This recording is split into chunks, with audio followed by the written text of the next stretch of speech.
2020. Few of us will lament its passing. The travel industry has of course endured a torrid time, but we're looking to a bright future once this pandemic has passed.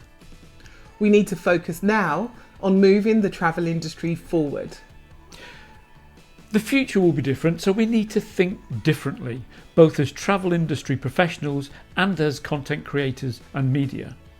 That's why we at Captivate, together with Graz Tourism, have developed Propel Forward, a virtual conference from February 23rd to 24th.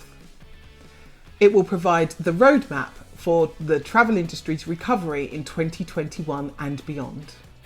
There'll be keynote speakers, presentations and panels on where we've been this past year, how we move forward from here, and of course exploring new trends.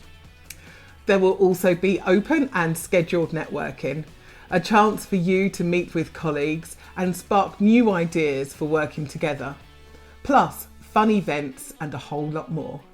Propel Forward is for both industry and content creators because we need to work together to restore our industry and overcome the challenges ahead. Add to that, we have really missed all of your faces. And so we are looking forward to seeing you and to meeting those of you that we haven't yet had the pleasure of meeting in person. Propel Forward is about how we recover, refocus and reimagine travel. We can't wait for you to join us.